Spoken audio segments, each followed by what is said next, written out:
Depuis 1996, la série Pokémon a eu un énorme casting de Pokémon légendaires et mythiques. De leur mise en avant sur la boîte à leur position centrale dans un long métrage majeur, les Pokémon légendaires et les légendes qui les entourent ont été profondément liés au cœur de l'aventure et de la découverte qui rendent la série spéciale. Les jeux ont catalogué tellement de ces titans qu'il peut presque être impossible de tous les suivre.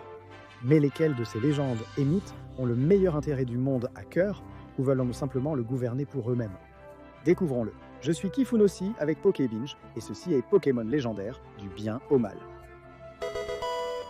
Dans cette vidéo, nous aborderons les Pokémon légendaires et mythiques en nous concentrant sur leur histoire et leur représentation dans les jeux. Nous considérerons les adaptations animes et films seulement si les jeux ne révèlent pas suffisamment leur personnalité et désirs. Nous ignorerons aussi les ultra-chimères, car malgré leur rareté, elles sont communes dans leur dimension d'origine, l'ultra-dimension. Attention aux spoilers dans ce qui suit. Nous commencerons par les personnages les plus nobles et descendrons jusqu'aux plus vils. Ces Pokémon sont les bons. Obtenant la médaille d'or du bien, c'est le puissant Sinnoh lui-même, Arceus. Selon la légende, Arceus est sorti d'un œuf mystérieux avant le temps lui-même et a créé le monde Pokémon tel que nous le connaissons avec ses 1000 bras. Arceus est renommé pour avoir créé Dialga, Palkia et Giratina, maîtres respectifs du temps, de l'espace et de l'antimatière. Dans Heart Gold et Soul Silver dans les ruines Sinjoh, nous voyons qu'Arceus est capable de créer plus du trio de la création sur un coup de tête. Dans Pokémon Legends Arceus, Arceus est présenté comme une divinité intrinsèquement bienveillante, utilisant son pouvoir insondable pour créer les Pokémon nobles et guider l'humanité et les Pokémon dans la direction de la coexistence et du respect mutuel.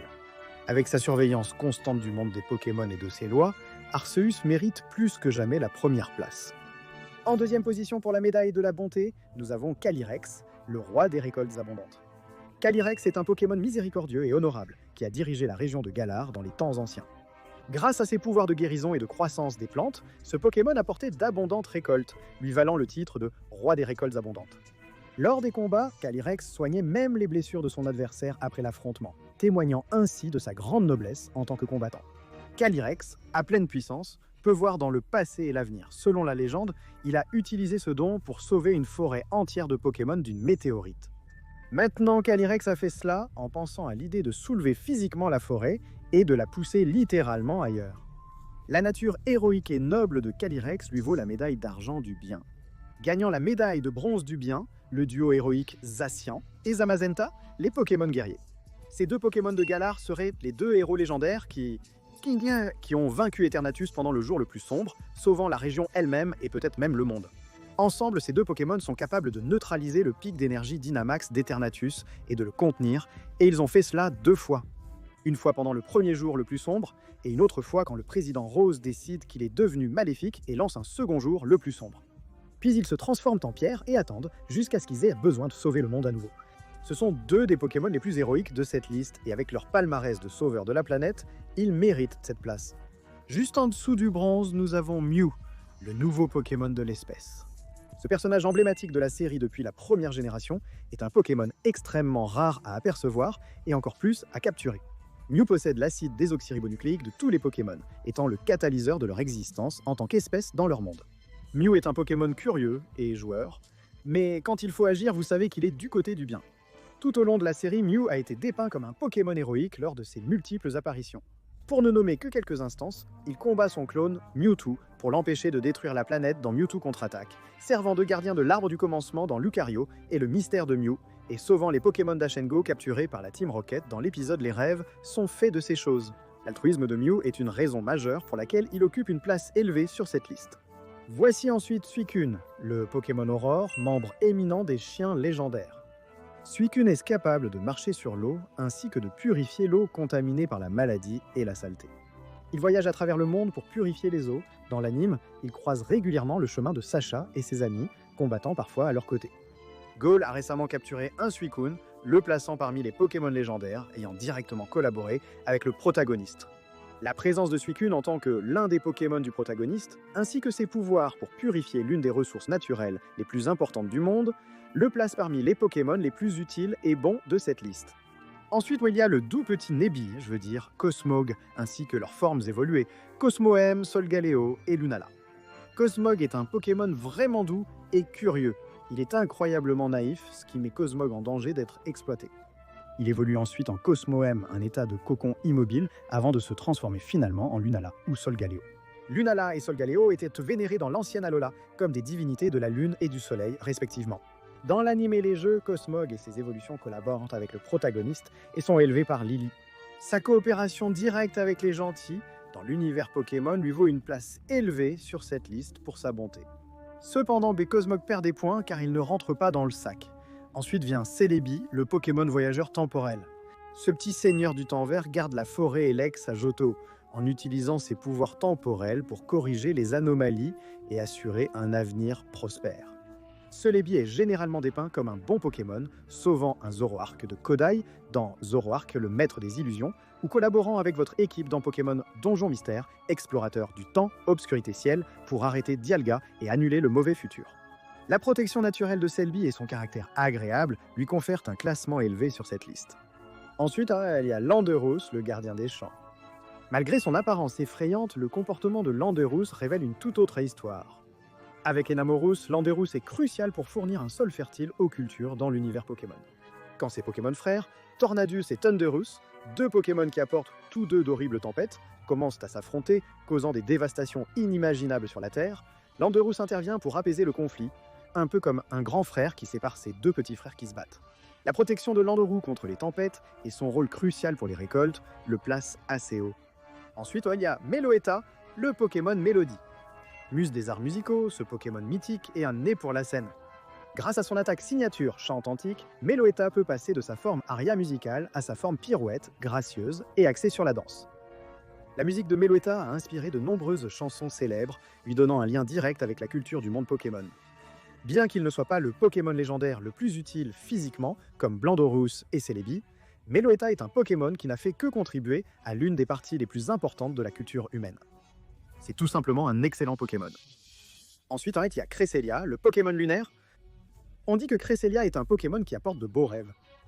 Cresselia a des pouvoirs de guérison et chasse les cauchemars, s'opposant activement à son homologue sombre, Darkrai.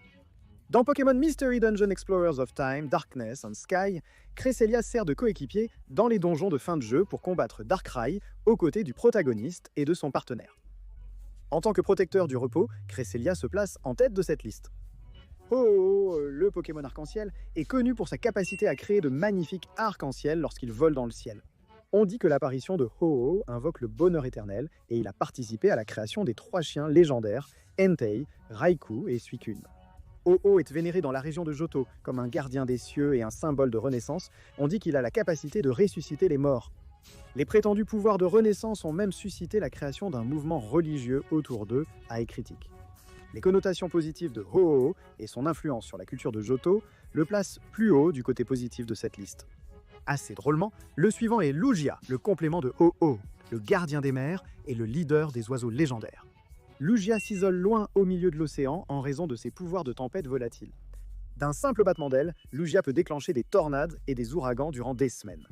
Bien qu'il puisse être un Pokémon très solitaire, Lugia joue le rôle important de séparer Articuno, Zapdos et Moltres lorsqu'ils se disputent le territoire, empêchant les petites disputes de dégénérer en bagarres hautement volatiles, comme ce qui s'est passé dans le film Le pouvoir est en toi. Lugia est placé ici uniquement pour le fait qu'il sert de médiateur entre les oiseaux légendaires, ainsi que pour avoir apparemment la prévoyance de protéger les autres de pouvoirs qu'il ne peut tout simplement pas contrôler. Ensuite, nous avons Victini, le Pokémon de la victoire. On dit que cette petite boule d'énergie apporte la victoire à son possesseur. Transportant une énergie presque infinie, il se propage par un simple contact. Victini est un Pokémon rayonnant de positivité qui s'efforce constamment d'aider le dresseur auquel il s'associe. Victini existe pour donner de l'énergie aux autres, ce qui est bénéfique pour tous. Chacun a besoin d'un peu de tonus dans sa vie. Ensuite, nous avons Shaman, le Pokémon gratitude. Shaman a 2 formes, sa forme terrestre et sa forme céleste. Sous sa forme terrestre, Shaman est timide et craintif, alors que sous sa forme céleste, obtenue en touchant une fleur de Gracidea, il devient ouvert et joueur. Shaman se rassemble là où il y a beaucoup de gratitude, faisant fleurir son corps. Il peut utiliser ces fleurs pour dissoudre la pollution de l'air, faisant fleurir de nouvelles fleurs. Shaman, un Pokémon positif, récompense poétiquement la gratitude et la gentillesse des autres avec la beauté naturelle, le plaçant solidement dans la bonne partie de notre liste. Magearna, le Pokémon artificiel, est le suivant. Bien qu'il soit clairement un robot, Magearna est loin d'être dénué d'émotions. La sphère au centre de la poitrine de Magearna, appelée cœur d'âme, est une boule d'énergie vitale condensée prise à d'autres Pokémon. Le cœur d'âme est l'essence de l'être de Magearna, le connectant aux autres Pokémon et lui permettant de percevoir leurs émotions, pensées et envies.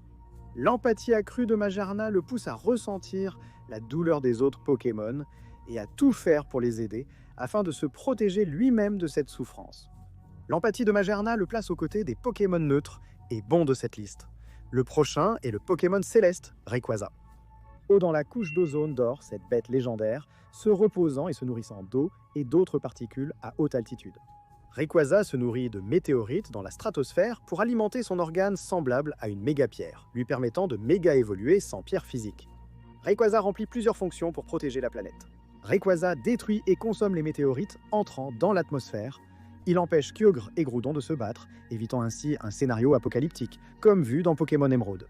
Cependant, Rayquaza ne semble pas vraiment accomplir ses bonnes actions de son propre gré, et fait surtout ses actes pour s'assurer qu'il a un habitat où vivre, ce qui est plus moralement neutre. Il semble également avoir un tempérament si l'on se fie à ses actions paranoïaques, et à la conclusion de Pokémon Donjon Mystère, équipe de secours rouge-bleu, mais il fait du bien pour le monde. Il devra se reposer aux limites des bons. Ensuite, nous avons Xerneas, le Pokémon de la vie. Celui-ci est étrange. Ce Pokémon semblable à un cerf possède le pouvoir d'accorder l'immortalité à ceux qui interagissent avec lui, et était capable de libérer ceux qui ont été pétrifiés par son Pokémon homologue, Yveltal, le Pokémon de la destruction. Il n'y a pas grand-chose à dire sur Xerneas en dehors du fait qu'il ne semble pas être agressif, et son rôle dans le cycle de la vie et de la mort avec Yveltal est très important pour l'écosystème du monde Pokémon. Sans Xerneas, les Pokémon n'auraient que leur force de vie enlevée par Yveltal, ce qui en fait strictement une force du bien uniquement pour son rôle dans cet équilibre. Pourtant, sans Yveltal, rien ne passerait, ce qui pourrait mener à de terribles situations. Un exemple est lorsque Lysandre tente d'utiliser le pouvoir de Xerneas pour rendre tout le monde immortel dans Pokémon X, alors que son quartier général s'effondre sur eux. L'équilibre fragile qui doit être atteint place Xerneas juste un peu plus vers le côté neutre du spectre du bien que les autres Pokémon.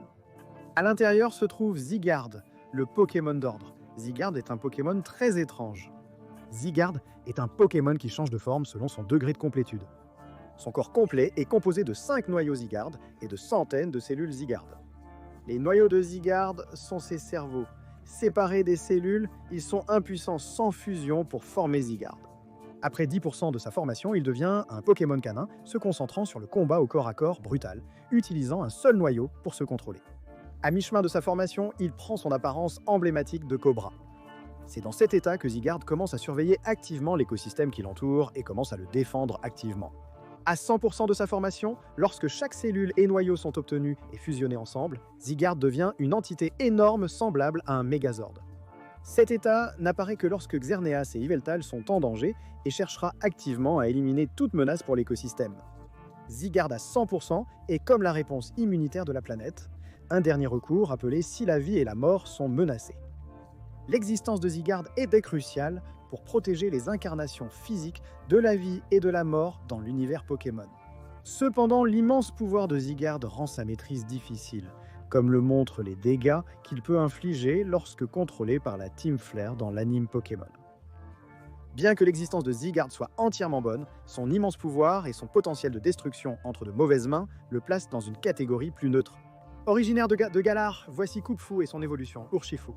Le petit Kubfu, tel un protagoniste d'anime d'arts martiaux, entraîne son esprit et son corps jour et nuit pour perfectionner son art du combat.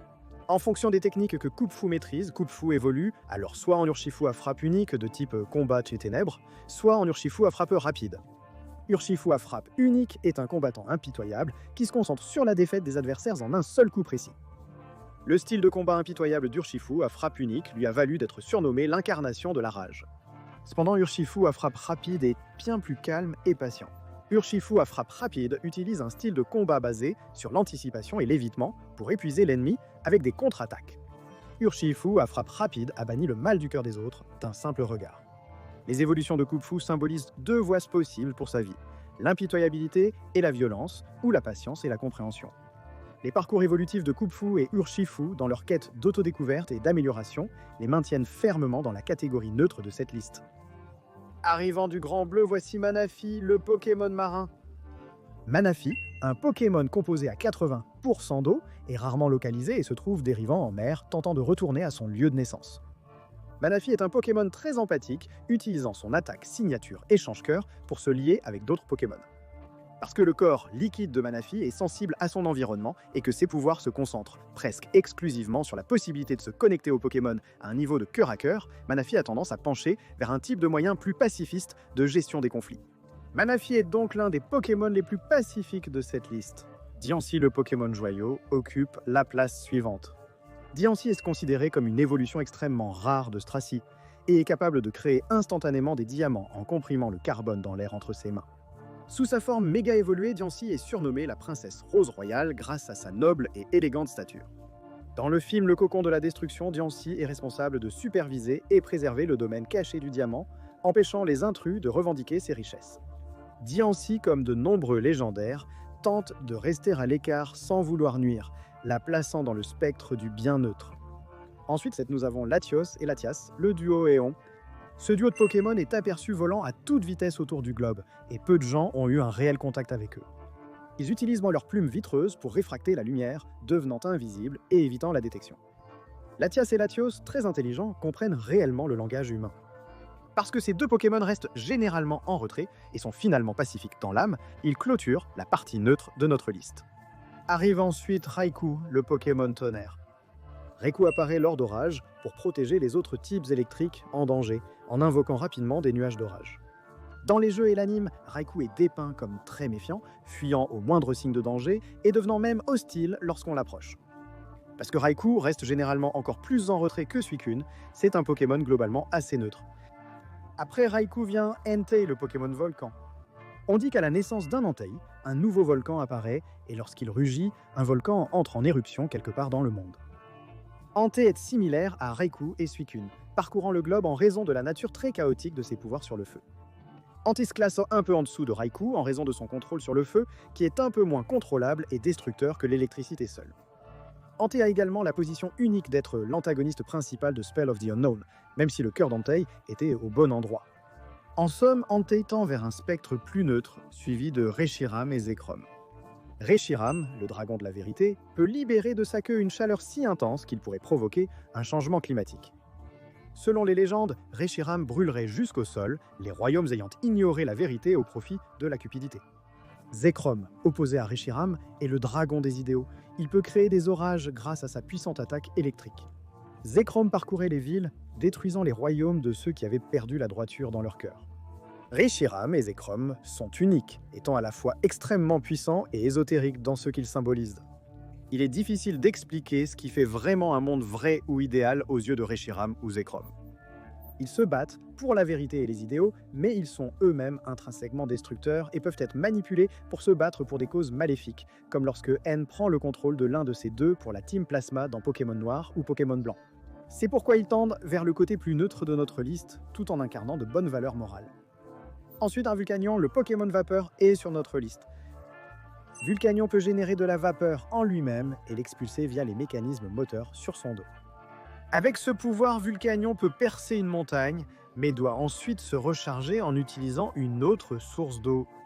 Pokémon avec peu d'apparitions notables dans la série, mais qui a été le deutéragoniste dans Vulcanion et la merveille mécanique, en tant que gardien de Magarna et de son cœur d'âme.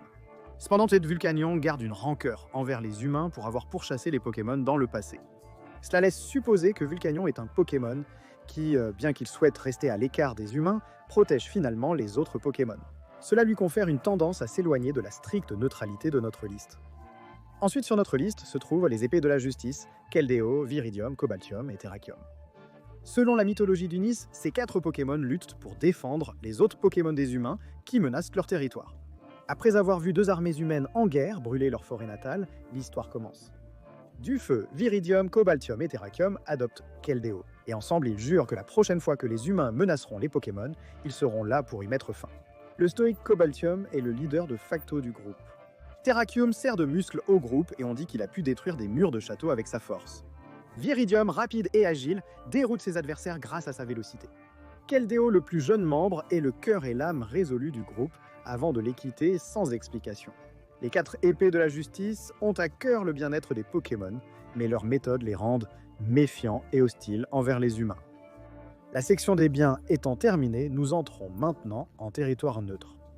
C'est la zone grise. Nous avons donc maintenant les Pokémon de l'espace et du temps, Palkia et Dialga. Palkia et Dialga sont nés du puissant Arceus au début de l'univers, Palkia contrôlant l'espace et Dialga contrôlant le temps. Leur immense pouvoir les a conduits à être déifiés dans l'ancienne mythologie de Sinnoh, créant le clan de la Perle, qui vénère Palkia, et le clan du Diamant, qui vénère Dialga. Dialga et son compagnon sont essentiels à la réalité du monde Pokémon. Le battement du cœur de Dialga permet au temps de s'écouler. Tant que Palkia respire, l'espace devient plus stable. En somme, Palkia et Dialga font le bien simplement en existant. Mais quand ils tombent entre de mauvaises mains, ce qui arrive souvent, les choses se compliquent énormément.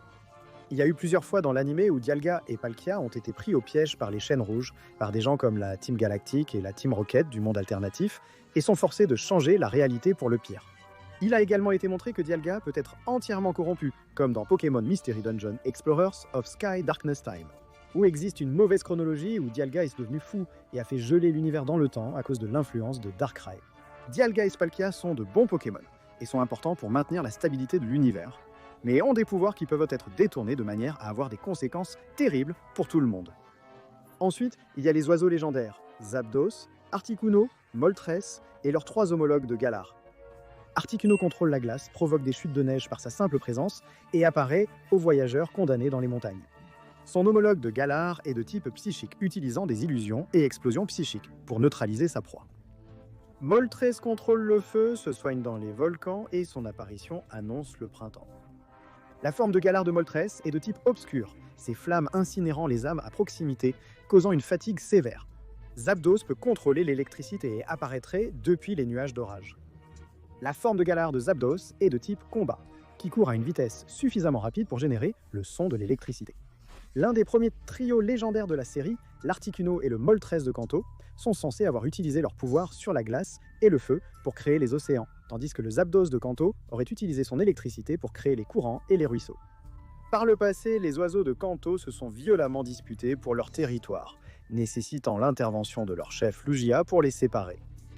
Les combats ont provoqué de violentes tempêtes et des dégâts considérables dans les zones de conflit. Ce territorialisme s'étend même à d'autres Pokémon, comme dans Pokémon Donjon Mystère, équipe de secours rouge et bleu, où Moltres, Articuno et Zapdos combattent le protagoniste lorsqu'il pénètre dans leurs repères. Ce territorialisme fervent les pousse fortement contre la partie neutre de cette liste. Le prochain est Enamorus, connu comme le Pokémon Amouraine. Ce Pokémonisien, surnommé le héros du printemps, apparaîtrait à la fin de l'hiver pour annoncer le début du printemps. L'amour d'Enamorus pour la vie est contagieux. Son apparition encouragerait l'émergence de nouvelles vies alentour. Cependant, Enamorus n'est pas toujours un Pokémon pacifique. Quand on ne respecte pas le cycle de la vie, un Enamorus descendra pour punir l'offenseur, tout comme ses frères Pokémon Tornadieu et Thunderous. Cependant, son rôle en tant que messager du printemps le fait pencher vers la partie neutre de cette liste. Surgissant des profondeurs, voici Heatran, le Pokémon dôme de lave vivant au cœur des cratères volcaniques. Selon la légende, Heatran a été créé à partir de magma au cœur du mont Couronné. Il est tellement connecté au manteau du monde des Pokémon que du magma circule réellement dans ses veines, et son corps produit une telle chaleur que l'exosquelette métallique de Heatran fond réellement à cause de la chaleur qu'il dégage.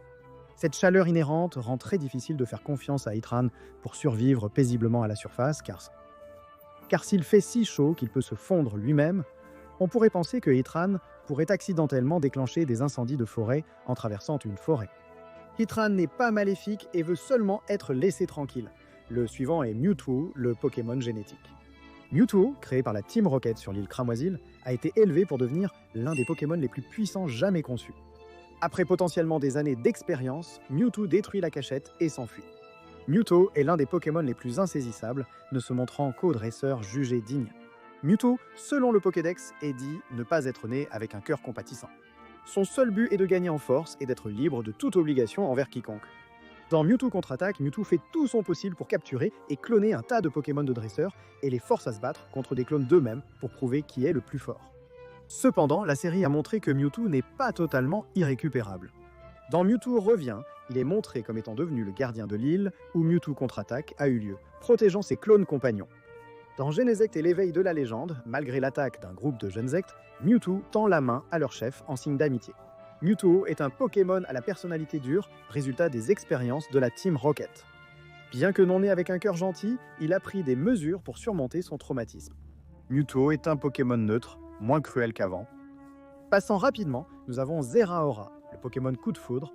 Zeraora rassemble de l'électricité externe, telle une batterie, pour créer des champs électromagnétiques autour de lui et alimenter ses griffes en haute tension. Les griffes génèrent des étincelles blessant l'adversaire même s'il évite le coup initial. La vitesse de Zeraora est inégalée. On dit qu'il se déplace à la vitesse de la foudre et qu'il provoque des éclats de tonnerre lorsqu'il se déplace. Zeraora est un Pokémon plutôt brutal. On dit qu'il déchire ses ennemis membre par membre avec ses attaques à haute vitesse. Dans Le Pouvoir est en nous son premier film, Zeraora développe une méfiance envers les humains suite à une attaque de braconnier, le rendant très violent et dangereux. Mais il est montré qu'il a le potentiel pour la gentillesse après que sa foi en l'humanité a été restaurée par Sacha. Les pouvoirs électriques de Zeraora et ses attaques brutales en font un adversaire mortel et redoutable si vous êtes son ennemi. Zeraora semble être plutôt neutre. Vient ensuite Genesect, le Pokémon paléozoïque. Ressuscité d'un fossile de 300 millions d'années par la Team Plasma et amélioré avec un puissant canon laser modifiable, Genesect est une force avec laquelle il faut compter. Avant même sa transformation, il était déjà considéré comme un prédateur redoutable. Après que la Team Plasma ait prise en charge par Raen après la chute de Genesis, N met fin au projet Genesect, lui estimant que les Pokémon ne devraient pas être modifiés par la science. Mais un scientifique parvient à continuer le projet en secret.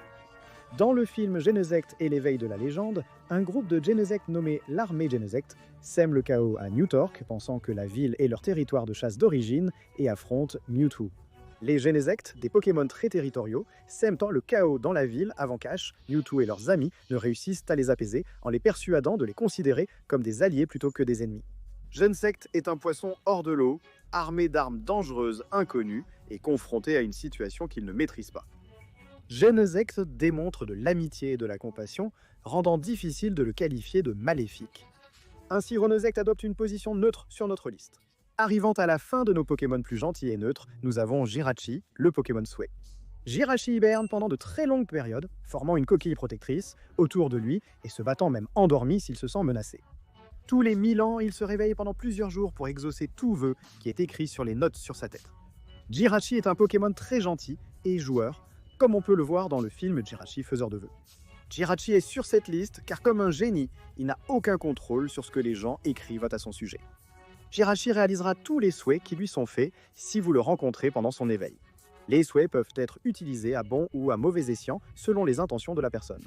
Certains pourraient guérir les malades et apporter de la chance, tandis que d'autres pourraient rechercher le pouvoir ou abuser du vœu. Jirachi lui-même est un bon Pokémon, mais son immense pouvoir cosmique abusable le fait considérer comme neutre. Ensuite, Type Null et son évolution Silvally, les Pokémon emblématiques de Gladion. Conçu par la Fondation Ether pour combattre et appréhender les ultra-chimères, Type Null est un Pokémon synthétique qui a des cellules prélevées de tous les types. Type Null possède un système RKS qui, lorsqu'il est associé à un disque dur d'un type spécifique de Pokémon, permet à Type Null de changer son type à la volée. Cependant, Type Null et ses prototypes rejettent d'abord leur système RKS, causant du stress et une frénésie, nécessitant des casques limiteurs pour atténuer les effets. Lorsque Type Null évolue en Silvally, il perd son masque et peut enfin utiliser pleinement le système RKS. Silvally est connu pour être farouchement loyal envers son dresseur, et cela fait que son allégeance dépend fortement du dresseur qui dirige Silverly, le rendant plus neutre sur cette liste. Nous avons aussi Deoxys, le Pokémon acide désoxyribonucléique. Deoxys, à l'origine un virus spatial, a muté en humanoïde dichromatique suite à son exposition à un rayon laser. Deoxys est un Pokémon qui alterne entre 4 formes, normale, attaque, défense et vitesse, pour s'adapter aux situations dangereuses. Il n'est pas tout à fait clair quelles sont les motivations de Deoxys, car il semble simplement voyager à travers l'espace, et n'affronte Rayquaza que de temps en temps pendant que ce dernier dévore des météores. En fait, dans Pokémon Omega Ruby, Alpha Sapphire, la bataille finale de l'épisode Delta implique Deoxys chevauchant un météore qui allait détruire la région de Hoenn, sinon le monde. Il n'est pas clair si Deoxys dirige ce météore vers le monde Pokémon ou s'il fait simplement de l'autostop. À cause de cette incertitude, Deoxys est considéré comme neutre. Les vrais neutres de cette liste sont tous les Régis, Regirock, Regis, Registel, Regieleki, Regidrago et leur chef Pokémon Regigigas. On dit que Regigigas est si fort qu'il a remorqué des continents. Selon la légende, Regigigas a créé seul Regirock, Regis, Registel, Regieleki, Regidrago et possiblement d'autres à son image.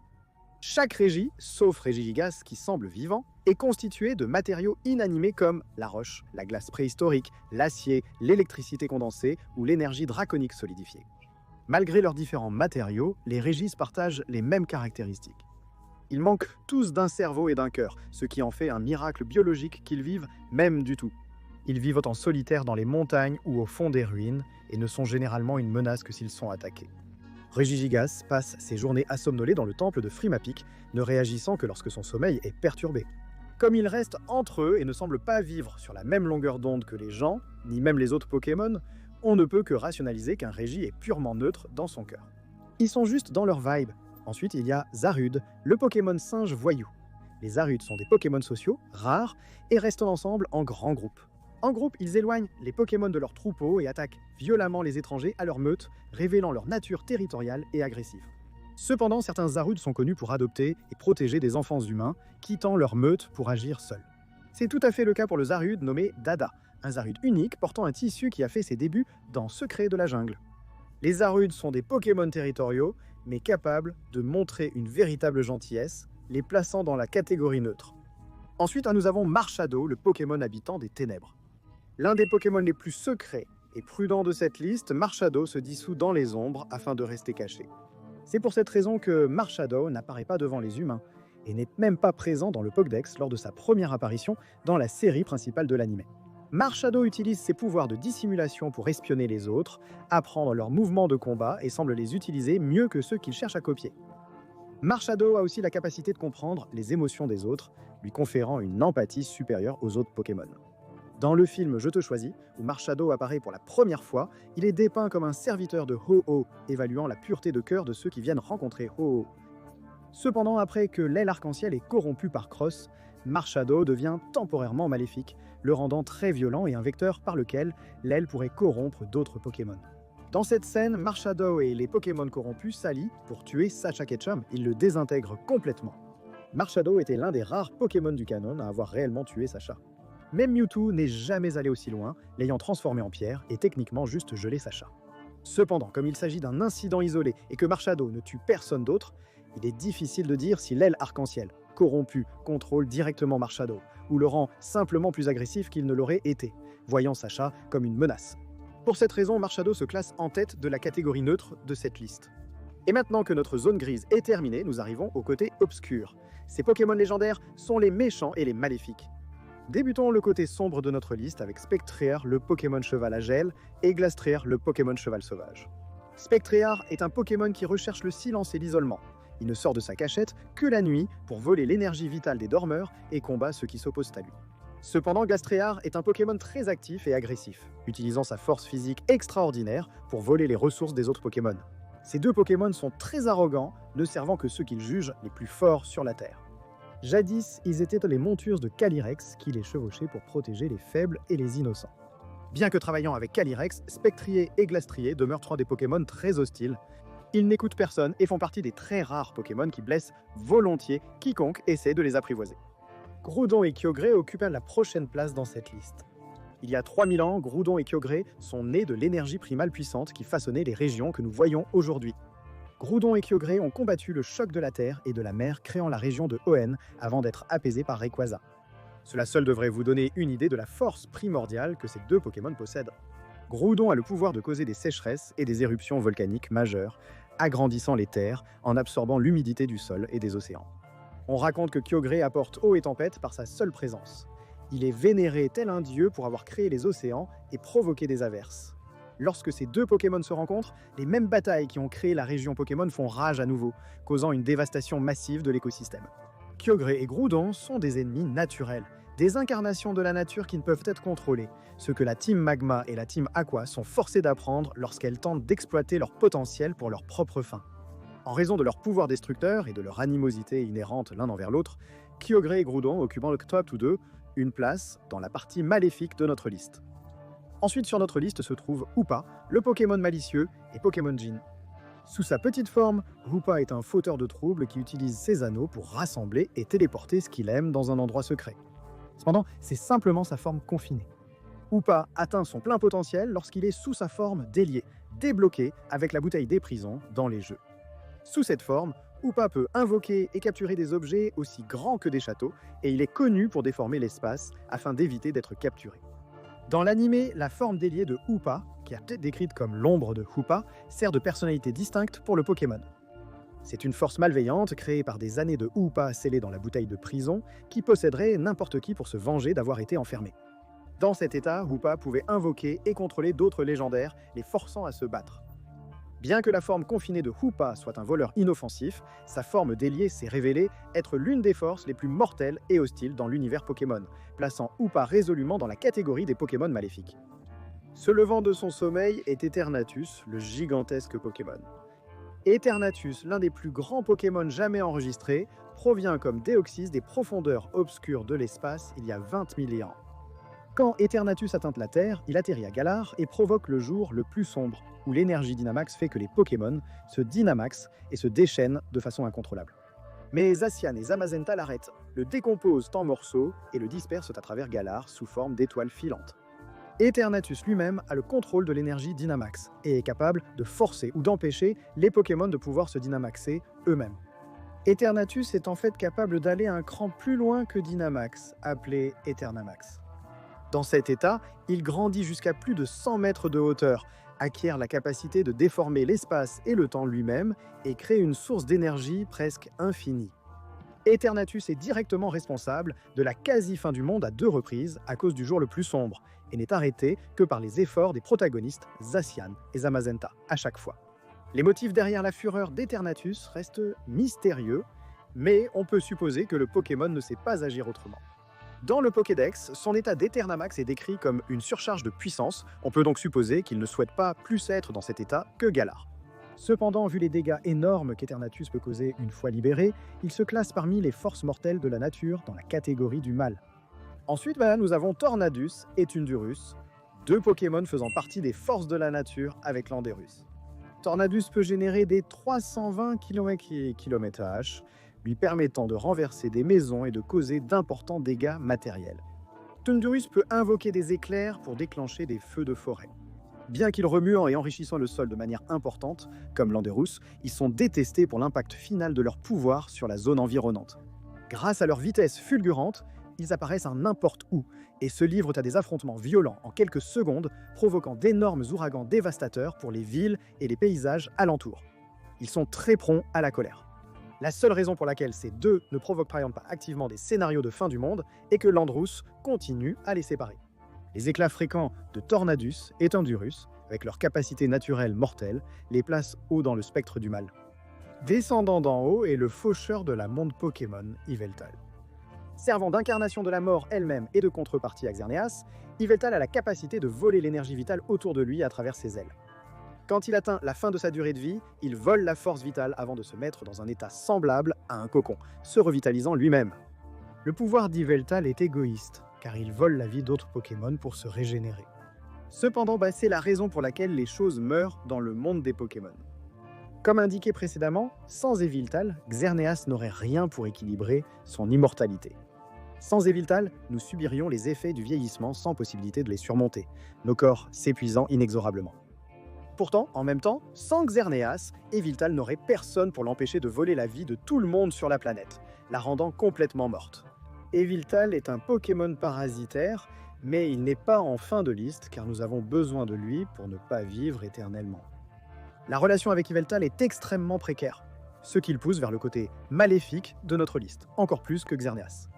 Le prochain est l'insaisissable Darkrai. Darkrai a la terrifiante capacité de contrôler les cauchemars et peut les induire chez n'importe quel individu qu'il souhaite, humain ou Pokémon. Bien que Darkrai ait tendance à n'utiliser ses pouvoirs que pour se défendre, il se nourrit même de ses victimes à travers ses cauchemars, ce qui est particulièrement déconcertant.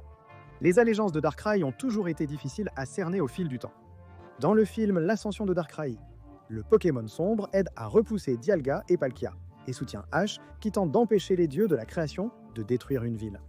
Cependant, Darkrai atteint son apogée maléfique dans Pokémon Donjon Mystère, Explorateur du Temps, Ciel Obscur, où il tente de plonger le monde dans les ténèbres en manipulant Dialga et Palkia. La position changeante de Darkrai sur l'échelle d'alignement et ses pouvoirs sinistres le poussent vers le côté le plus maléfique de notre liste. Kyurem, le dragon de glace, réclame la médaille de bronze du mal. C'est un Pokémon avec de nombreux problèmes à bien des égards. Selon les anciennes légendes, il est très hostile et tenterait de dévorer les humains et les Pokémon qui se promènent dans la nuit. En lui-même, le Pokémon n'est qu'une coquille vide, nécessitant la fusion avec Reshiram ou Zekrom pour atteindre son plein potentiel. Ce Pokémon a également le douteux honneur d'être l'un des rares Pokémon à avoir presque tué un protagoniste, dans Noir 2 Blanc 2, après que Ghetsis lui ait dit de le faire, sans même hésiter. Bien que Kyurem puisse être considéré plus comme un animal sauvage que foncièrement mauvais, les préjudices qu'il a causés à autrui justifient la médaille de bronze du mal. Giratina, le dieu de l'antimatière, s'empare de la médaille d'argent du mal. Un dragon terrifiant d'une autre dimension, Giratina est essentiellement la version du monde Pokémon de l'homme d'en bas. Giratina aurait été banni dans le monde Distorsion par Arceus lui-même, et être coincé là-bas n'a fait que le rendre incroyablement irritable et désespéré de sortir. Lorsque Giratina perce dans le monde des Pokémon, cela entraîne souvent une fusion entre le monde Distorsion et le monde des Pokémon, causant des dégâts catastrophiques aux deux mondes. Dans Pokémon Legends Arceus, Giratina était l'antagoniste principal. Dans le jeu, Giratina crée une distorsion spatio-temporelle qui provoque le conflit principal, poussant Dialga et Palkia dans une frénésie et transformant les nobles Pokémon en seigneurs et dames, causant de graves problèmes aux personnages du joueur. Lors de l'affrontement final contre Volo, un marchand voulant défier et détrôner Arceus, Giratina apparaît pour combattre le joueur après que celui-ci ait vaincu Volo. Le potentiel menaçant de Giratina pour le monde Pokémon et sa nature vengeresse après avoir été rejeté par Arceus lui valent la médaille d'argent du mal. Enfin, remportant la médaille d'or du mal, se trouve Necrozma, une rare ultra-chimère de notre liste. Necrozma, originaire d'Ultra Dimension, pouvait émettre de la lumière mais a été blessé par les ancêtres de l'Ultra Commando qui lui ont volé sa lumière. Durant la bataille, Necrozma fut endommagé et incomplet, le laissant affamé de la lumière qu'il ne pouvait plus générer. Necrozma a assujetti et consommé la lumière de l'Ultra Dimension, transformant le monde en un désert sans vie. Le vorace Necrozma aurait fait de même avec d'innombrables autres mondes, et a mangé la lumière de créatures telles que Lunala et Solgaleo, apparemment réduits à un parasite cosmique. Ce n'est que lorsque les protagonistes de Pokémon Soleil et Lune les arrêtent que cette abomination indicible est finalement retenue, et que la lumière est rendue au monde dont elle avait été volée. En bref, Necrozma est ce qui se rapproche le plus de la création de Cthulhu dans les jeux Pokémon. La fin insatiable de Necrozma et les dégâts interstellaires qu'il cause jusqu'à son arrêt définitif sont les raisons pour lesquelles il remporte facilement la médaille d'or du mal. Passons aux médailles du pêcheur. La médaille de la gourmandise est attribuée à Kyurem. Des histoires racontent que Kyurem se nourrit d'hommes et de Pokémon, l'une des rares fois où les humains sont mentionnés comme proie bestiaire principale d'un Pokémon. La médaille de l'orgueil revient à Mewtwo. Pendant très longtemps, ce gars adhère à l'idée qu'il est le Pokémon le plus fort qui ait jamais vécu. Il n'apparaîtra que devant ceux qu'il considère comme de potentiels défis. C'est le summum de l'arrogance. La médaille de la paresse revient à Regigigas et à ses homologues, Regi plus petit. Ils restent immobiles pendant des années jusqu'à ce que quelque chose les dérange. Regigigas est aussi toujours vu endormi. La médaille de l'envie revient à Giratina, pour avoir nourri une telle rancune contre Arceus qu'il est prêt à sacrifier le monde entier qu'Arceus a créé juste pour avoir une chance de prendre le trône. La médaille de l'avarice revient à Hoopa. Ce petit gars a volé des châteaux entiers avec des cerceaux juste pour s'emparer des richesses à l'intérieur. Hoopa ne vole pas la médaille de la colère qui appartient à Tundurus et Tornadus. Ces deux-là se battent depuis le début des temps, bien plus que des querelleurs comme les oiseaux légendaires ou Kyogre et Groudon, et ils le font beaucoup plus fréquemment. La médaille de la luxure revient à Enamorus.